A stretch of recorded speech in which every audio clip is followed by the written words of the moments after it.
Hello, welcome to my channel Nightlight Science Stories.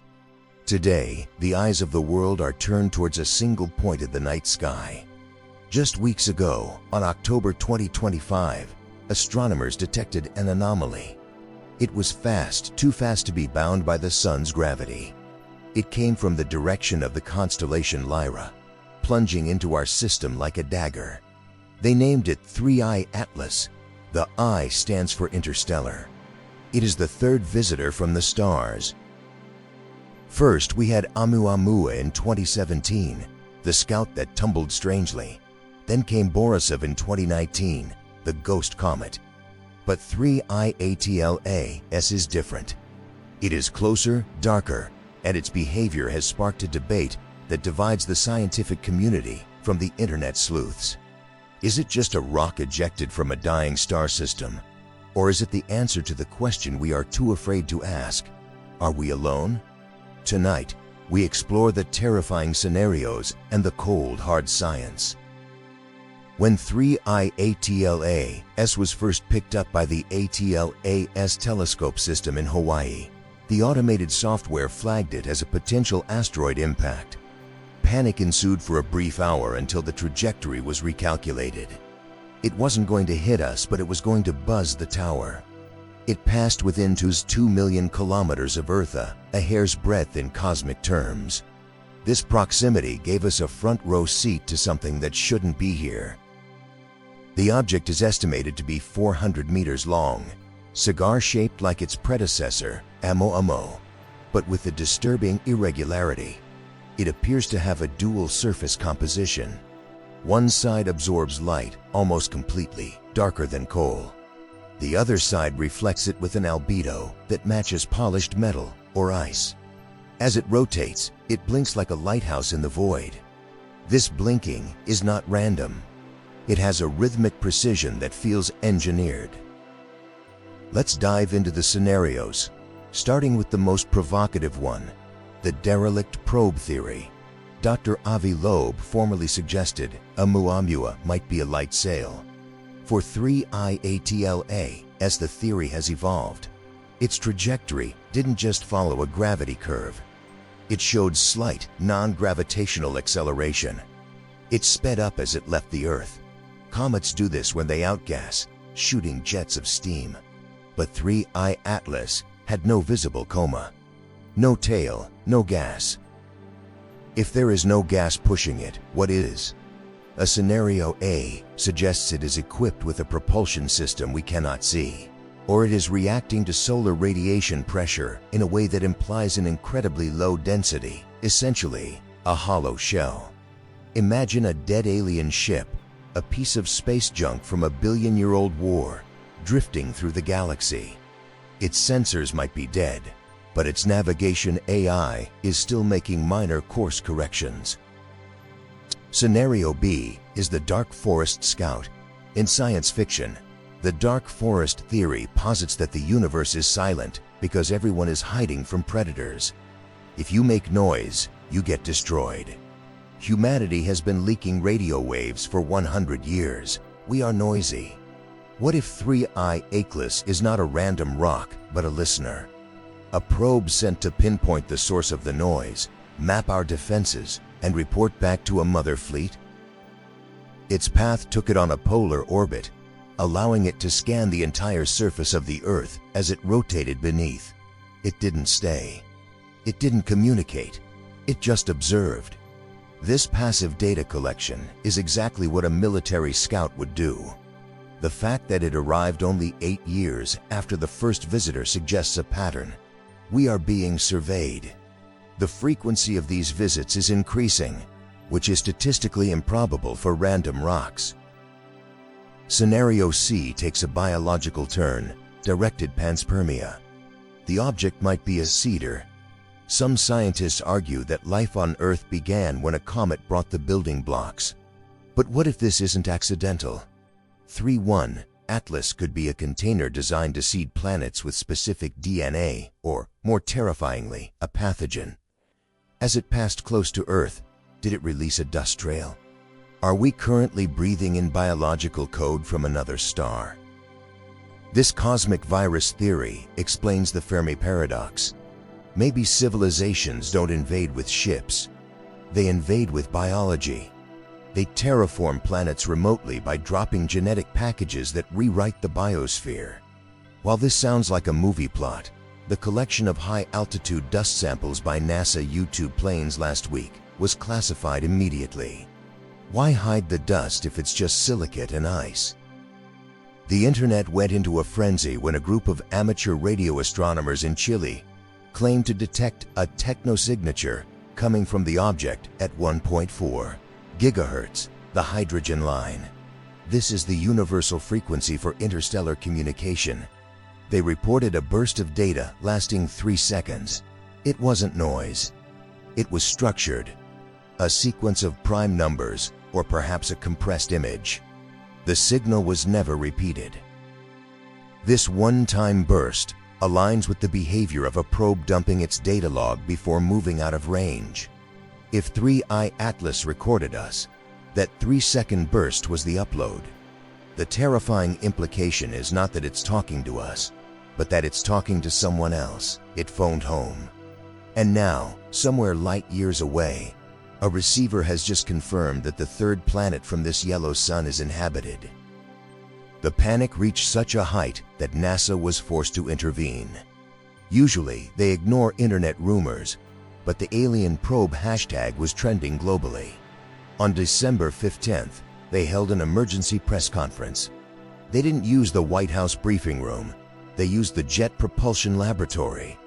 The tone was serious. They had turned the James Webb Space Telescope away from deep space to look at this intruder. The Webb Telescope sees the universe in infrared. It can analyze the chemical composition of an object's surface by the light it reflects. This is called spectroscopy. It is the fingerprint of matter. If the object was made of refined titanium or artificial alloys, Webb would see it. If it was hollow, the thermal signature would reveal it.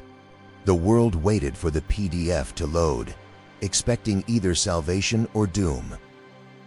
Here is where the story shifts from science fiction to hard science. NASA's report was definitive, or so they claimed. The spectral analysis showed that 3IATLAS is composed primarily of nitrogen ice, carbon monoxide, and water ice.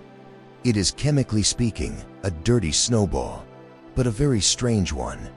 The nitrogen ice matches the surface of Pluto. This suggests it is a fragment of a exo-Pluto, a planet from another solar system that was destroyed. NASA explained the non-gravitational acceleration not as alien engines, but as the rocket effect of invisible hydrogen outgassing. Since hydrogen is transparent, we couldn't see the tail, but it was there, pushing the rock like a thruster. They debunked the radio signal as terrestrial interference, likely a Starlink satellite crossing the path of the telescope at the wrong moment. A boring answer for a chaotic event.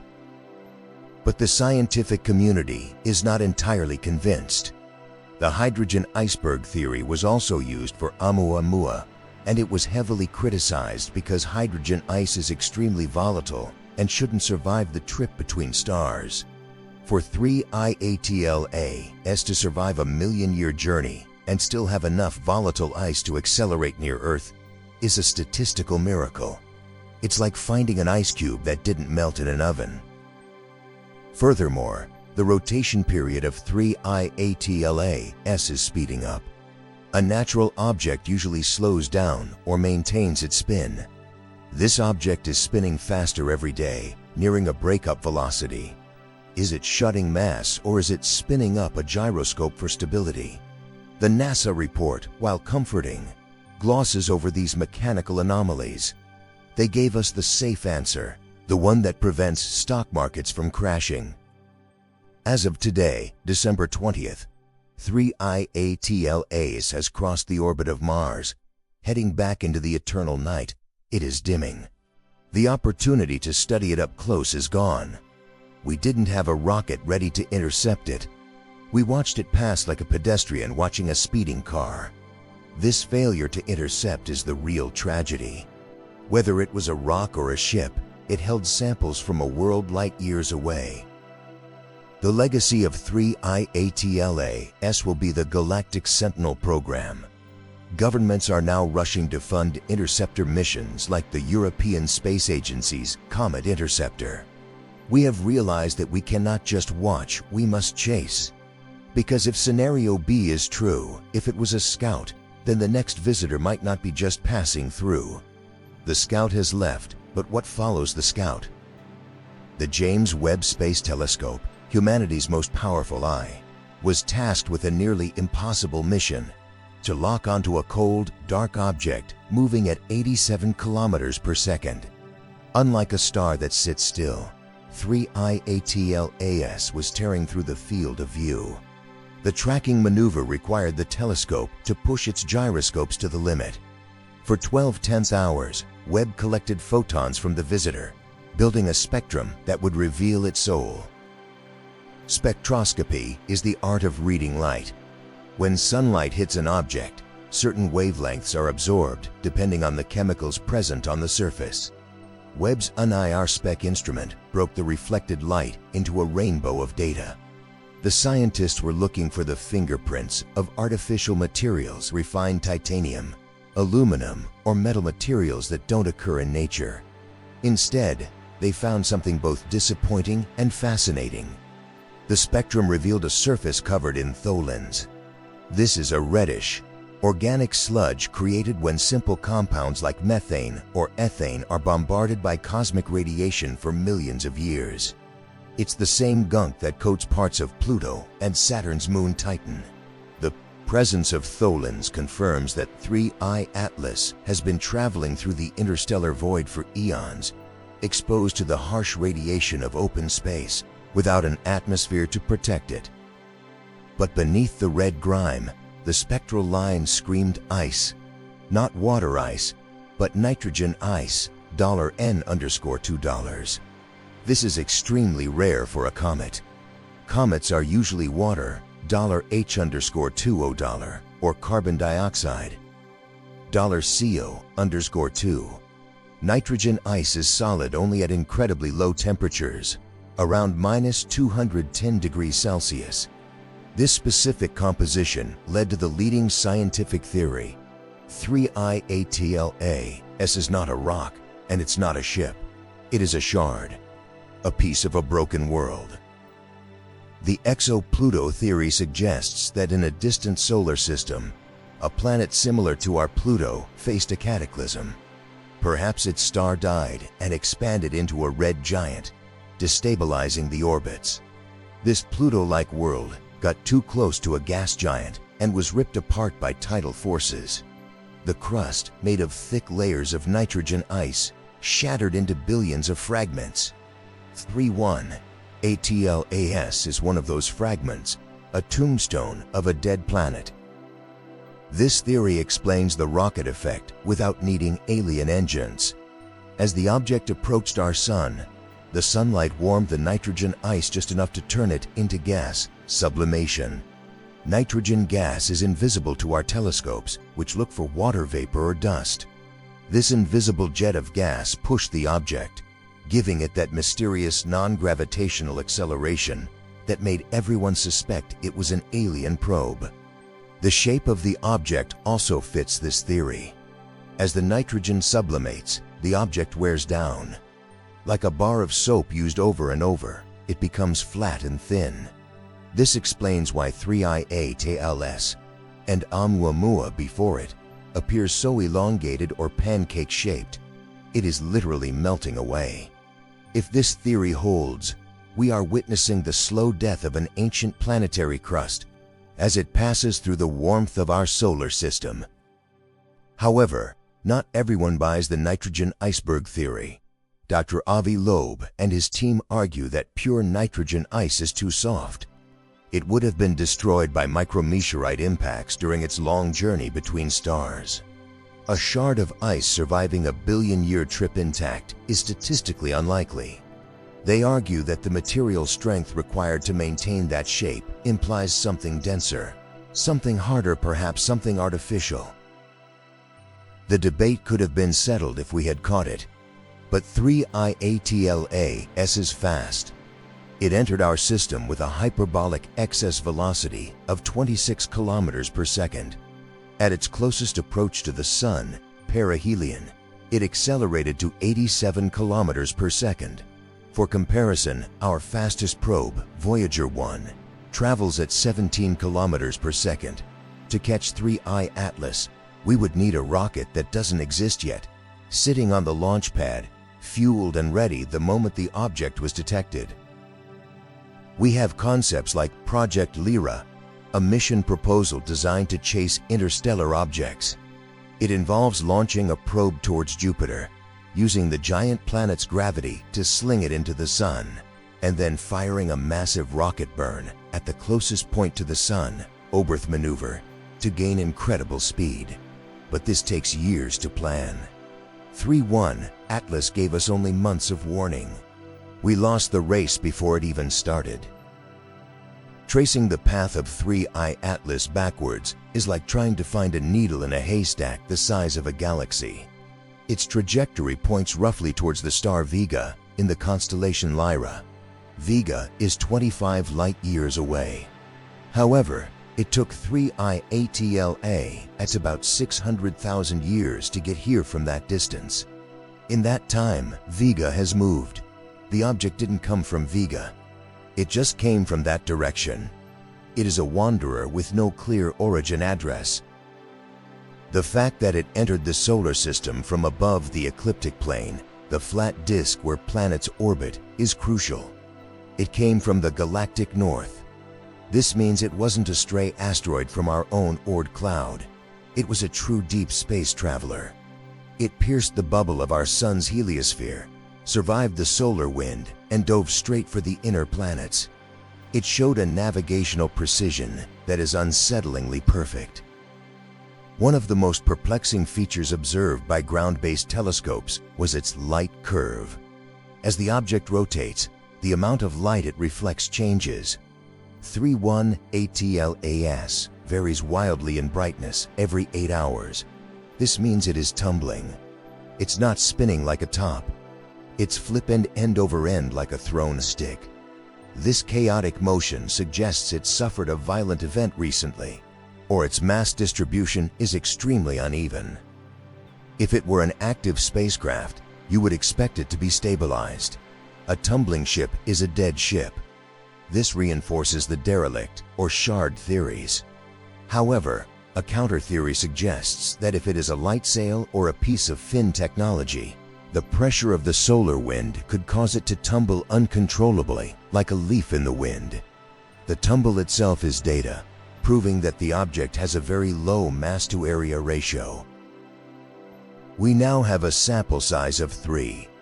Oumuamua, 2017, was rocky, metallic, and tumbling. Borisov, 2019, was a fuzzy, traditional comet with a tail. 3IATLAS is a hybrid no tail, but accelerates like a comet.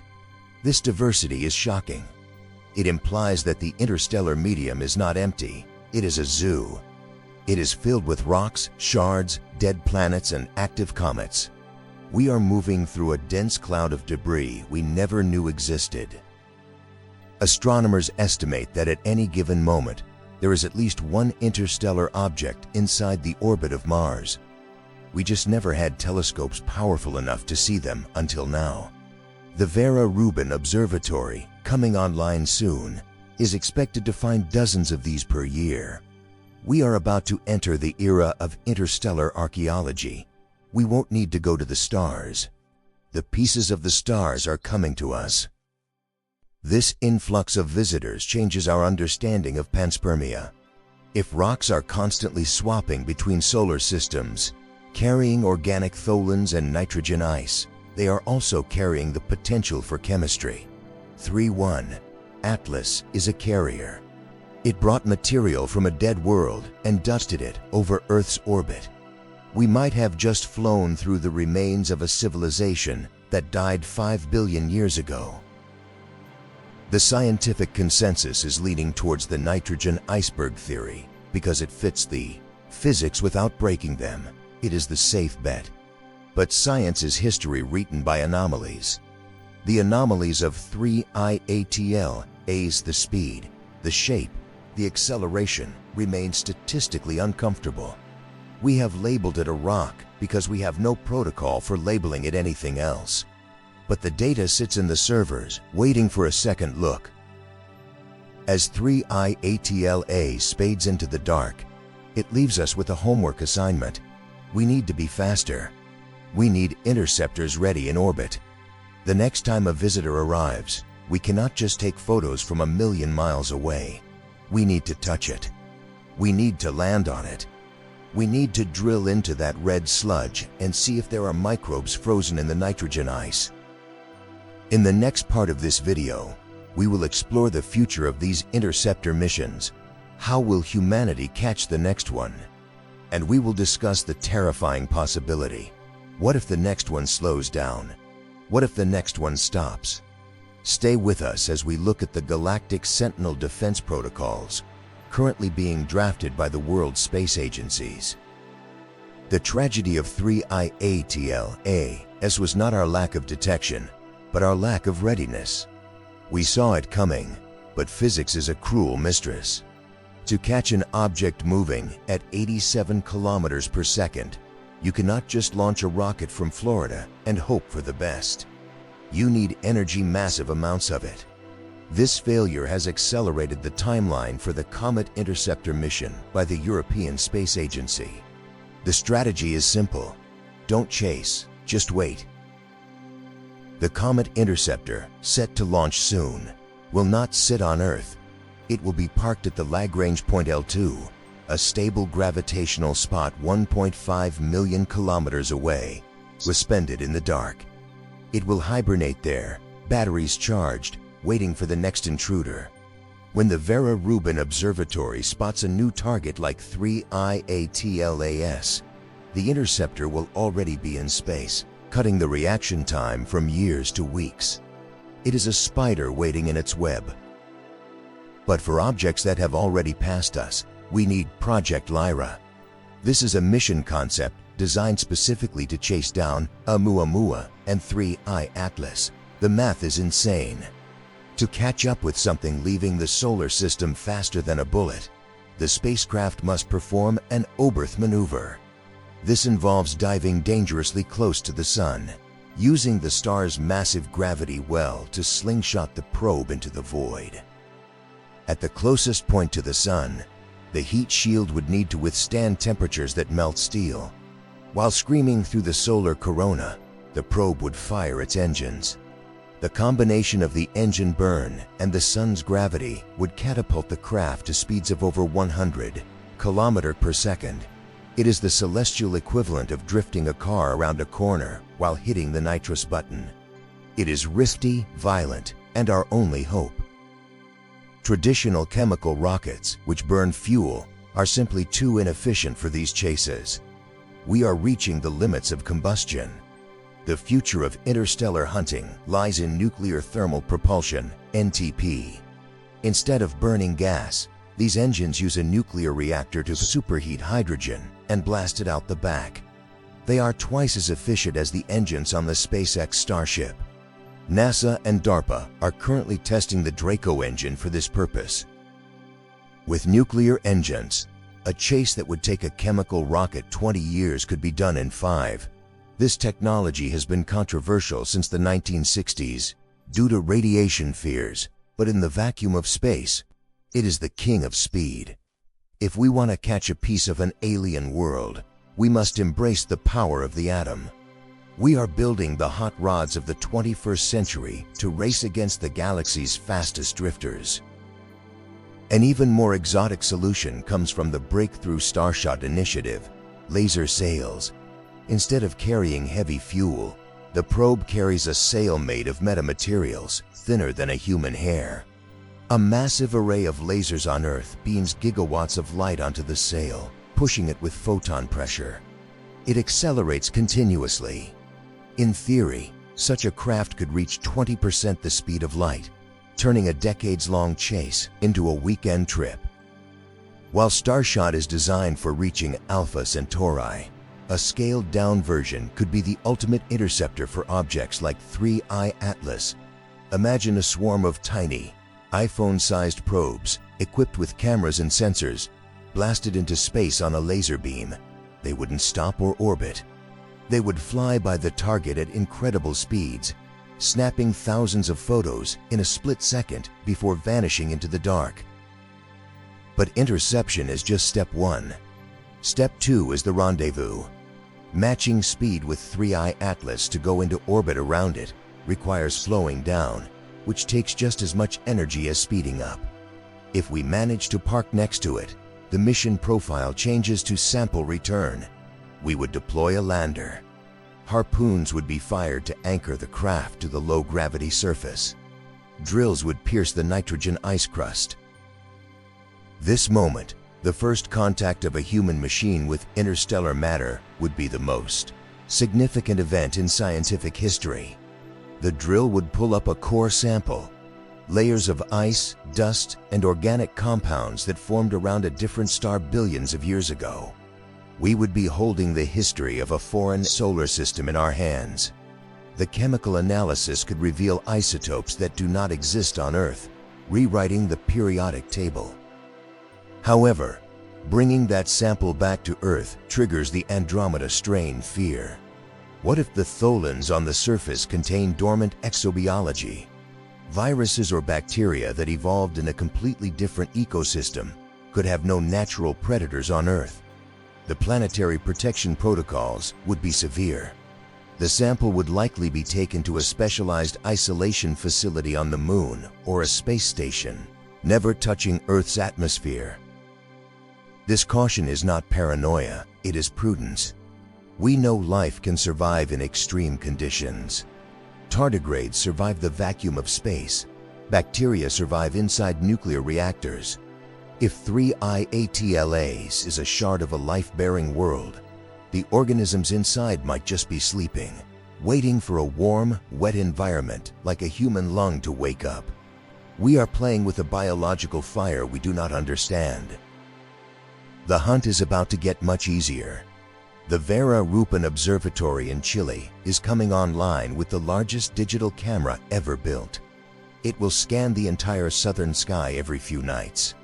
It is predicted to find not one, but hundreds of interstellar objects per year. 3IATLAS was rare because we were blind. Once we open our eyes, we will realize the solar system is being bombarded by these visitors constantly. This flood of data will allow us to classify them. We will find their rocks, the icebergs, and eventually, statistical anomalies that cannot be explained by nature. If there is a needle in the haystack, a true alien probe Rubin will find it. It turns astronomy from a passive observation into a big data science. We are building a radar system for the solar system, watching the traffic flow of the galaxy. The discovery of valuable minerals or technology on these objects raises a new question. Who owns them? The Outer Space Treaty of 1967 says no nation can claim the celestial body. But what about a private company? If SpaceX or Blue Origin intercepts a nickel-iron asteroid worth quadrillions of dollars, or an alien artifact with advanced tech, does it belong to humanity or the shareholders? Space law is currently a gray zone. A race to intercept 3IATLAS could trigger a geopolitical crisis. Imagine China and the US, both launching interceptors. The one who gets there first controls the narrative and the prize. The scientific mission could quickly turn into a salvage operation. We need new treaties for interstellar resource management before the engines ignite. We are bringing our earthly greed into the cosmic commons. Let's step back and consider the source again. If 3IATLAS is a shard, it implies violence. Solar systems are violent places. But if it is a technological artifact, it implies a graveyard. The galaxy is 13 billion years old. Civilizations could have risen and fallen millions of times before we discovered fire. Their satellites, their space stations, their garbage, it all has to go somewhere. It eventually gets ejected into interstellar space, becoming technosignatures. We might be living in a galaxy filled with the archaeological ruins of dead empires, drifting silently between the stars. 3IATLAS might be a piece of a Dyson sphere that shattered. Catching it is not just about science. It is about archaeology. We are the new kids on the block, picking up the trash of the giants who came before us. As we close this chapter on the future of the hunt, we are left with a sense of anticipation. The tools are being built. The engines are being tested. The telescopes are opening their shutters. 3IATLAS was a warning shot, a reminder that we are not isolated in a bubble. The universe is coming to us. The next visitor is already on its way, racing through the dark, carrying secrets we can only dream of. But this technology forces us to ask a darker question. Should we be looking at all? In the next chapter of this documentary, we will confront the terrifying silence of the universe. Is 3IATLAS a scout hiding in the dark forest?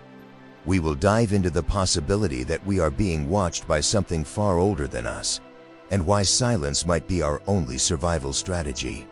The chase is over, but the fear is just beginning. The arrival of 3IATLAS forces us to confront the most terrifying silence in existence, the Fermi paradox. If the universe is billions of years old and filled with billions of stars, it should be teeming with life. We should see their megastructures, hear their radio waves, and dodge their traffic. But we see nothing, just dead rocks and silence. 3IATLAS is the first crack in that silence. Physicist Enrico Fermi asked, "Where is everybody?" There are two possibilities. 1. We are alone, the first and only intelligence in the graveyard universe. 2. They are out there, but they are hiding. If civilizations are hiding, they must have a reason. A reason so terrifying that silence is the only survival strategy. 3IATLAS might not be a visitor. It might be a hunter looking for those who are foolish enough to make noise. This brings us to the dark forest theory, popularized by sci-fi author Lou Sixon. Imagine the universe as a dark forest prowled by armed hunters. If you light a fire and shout, "I am here," you don't attract friends, you attract predators. Humanity has been broadcasting radio, TV, and radar signals into space for 100 years. We have lit a massive bonfire in the middle of the dark forest. In this context, an interstellar object like 3IATLAS takes on a sinister role. It doesn't need to attack. It just needs to locate. If it is a probe, its job is to map the coordinates of the noisy planets. Its chaotic tumbling and lack of signal might be intentional stealth technology, stealth coding, designed to look like space junk while it logs our position for a future fleet. The late Stephen Hawking warned us repeatedly, if aliens visit us, the outcome would be much as when Columbus landed in America, which didn't turn out well for the Native Americans. He argued against METI, messaging extraterrestrial intelligence. He believed that any civilization capable of interstellar travel would view us not as equals, but as bacteria or worse, as a resource to be harvested. Yet, we continue to send maps to our location on Voyager and Pioneer probes. We send high-power radio bursts to star clusters. 3IATLAS passed closest to Earth exactly 50 years after the Arecibo message was sent. Is this a coincidence? Or is the timeline of contact dictated by the speed of light?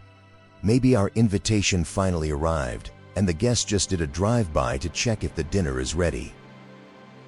If an advanced civilization wanted to explore the galaxy, they wouldn't send biological astronauts. They would send von Neumann probes, self-replicating machines. These robots would go to a star system, mine the asteroids, build copies of themselves, and move on. Exponential growth means they could map the entire Milky Way in just a few million years.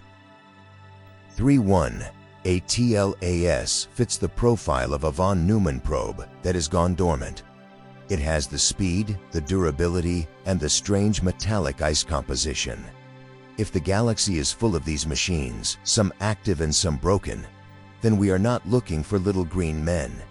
We are looking for ancient AI, an AI that might not even remember who built it, but continues its mission to catalog or sanitize life forms.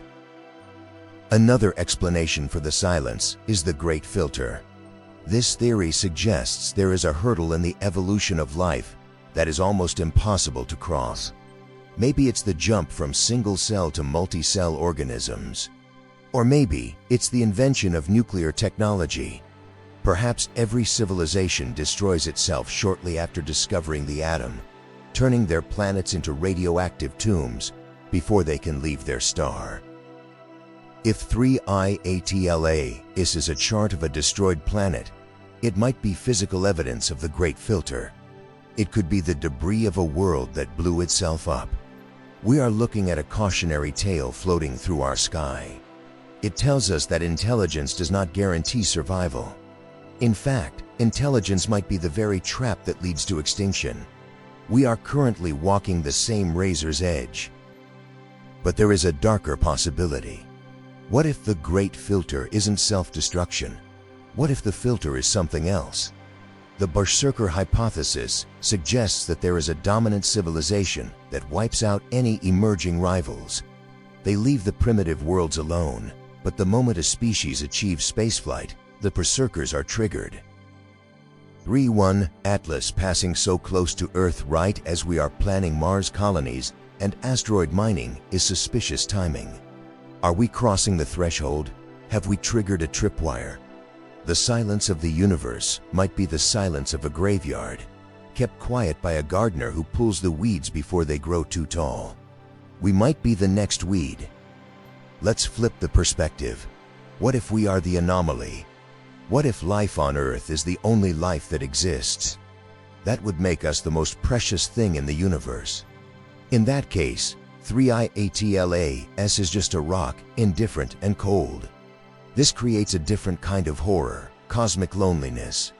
The burden of being the only conscious eyes in the universe spanning 93 billion light years. If we are alone, then the responsibility on our shoulders is infinite. If we destroy ourselves, the universe goes blind. It goes back to being just matter and energy, with no one to experience it. The passage of these interstellar objects reminds us of our fragility. We are a candle flickering in a hurricane.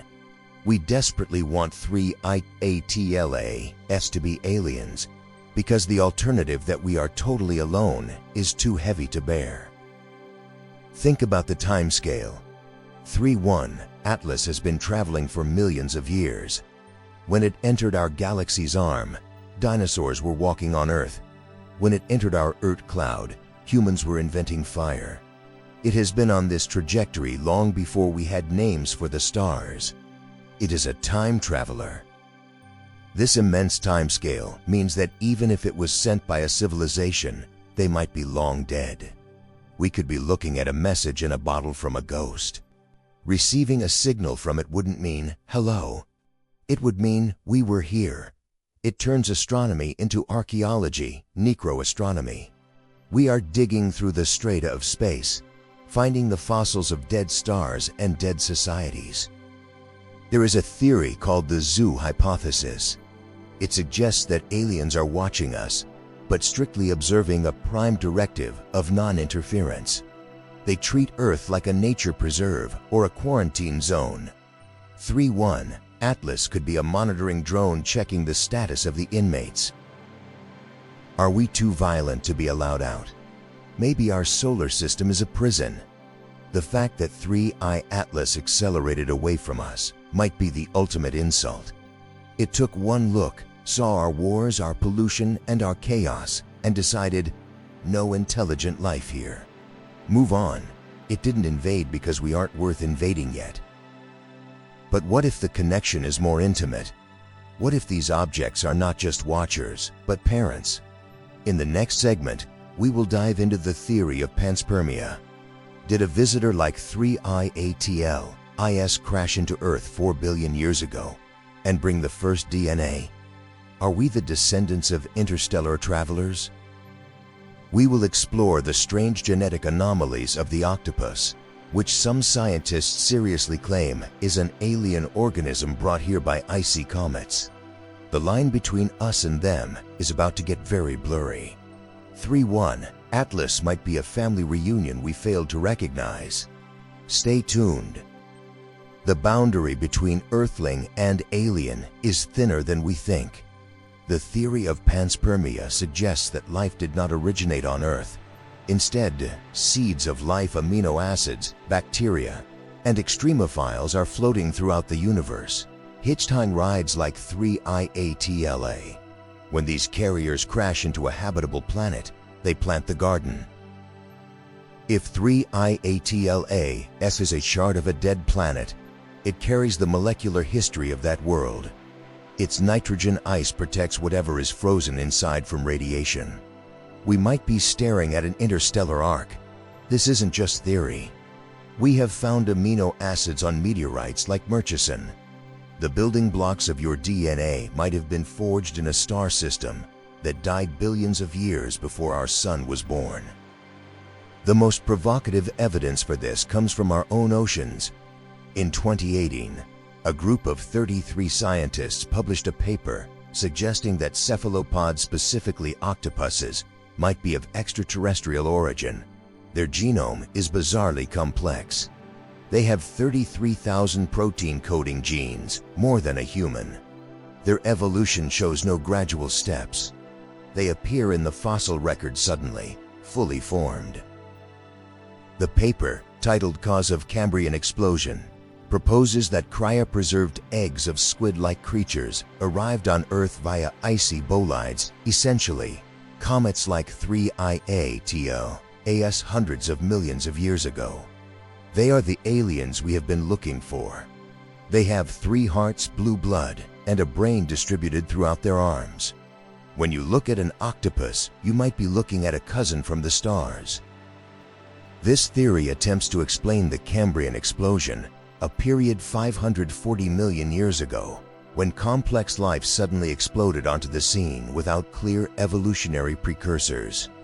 Darwin himself was troubled by this suddenness. Directed Panspermia argues that this wasn't natural evolution, but an injection of new genetic code from space. Imagine 3IATLAS crashing into the ancient ocean. As the nitrogen ice melts, it releases a dormant biological payload. Viruses, retroviruses, or even complex eggs mix with the native primordial soup. Evolution gets a turbo boost. If this is true, then we are all hybrids. We are a mix of terrestrial mud and interstellar stardust. We are the result of a cosmic collision. Viruses play a crucial role in this transfer. Most people think of viruses as enemies, but they are also genetic engineers. They can insert their own DNA into a host's genome. A significant percentage of human DNA is actually ancient viral code. If a virus from 3IATLA has entered Earth's ecosystem, it could rewrite the software of life here. This connects back to the fear of the Andromeda strain. But maybe the infection already happened long ago.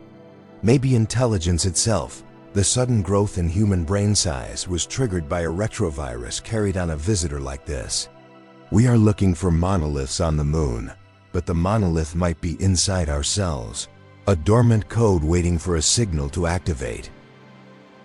To survive the journey between stars, an organism must be almost indestructible. Enter the tardigrade, or water bear. These microscopic animals can survive the vacuum of space, intense radiation, and temperatures near absolute zero. They can dehydrate into a glass-like state and wake up decades later. Why did evolution on Earth, a mild planet, produce a creature built for deep space? It seems like overkill. Unless, of course, they didn't evolve for Earth. They evolved for the journey.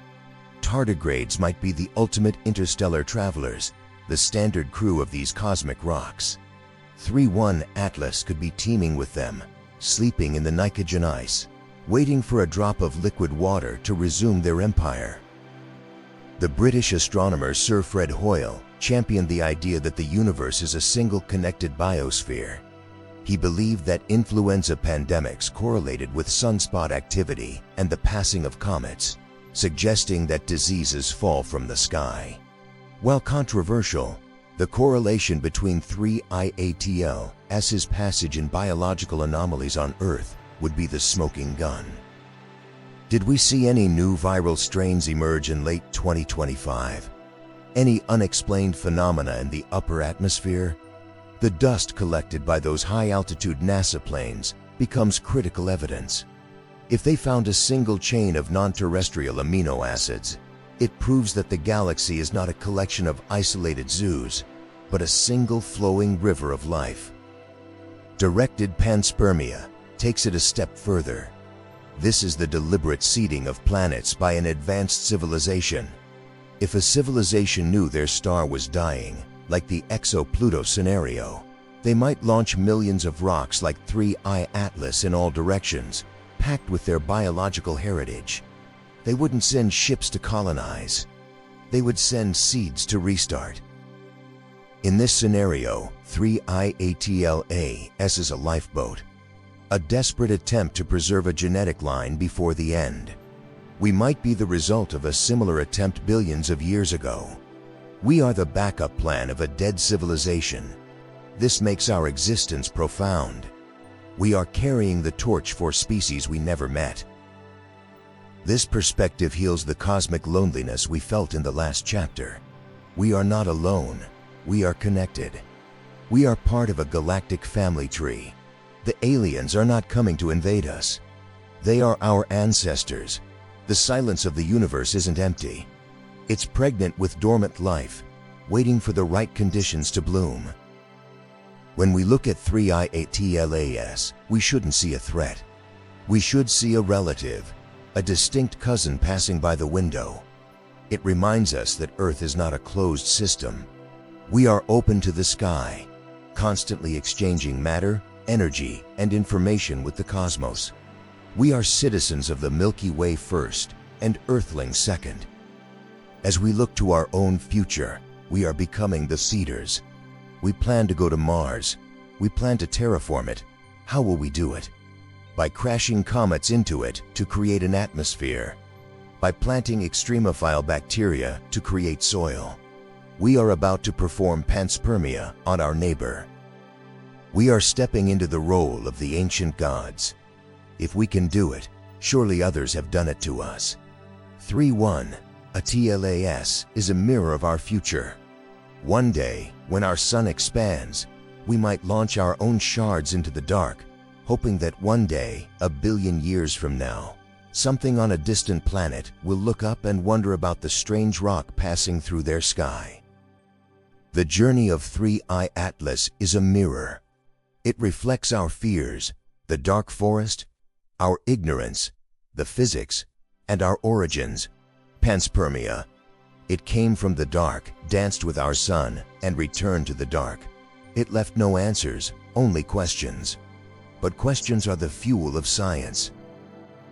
In the final chapter of this documentary, we will pull all these threads together.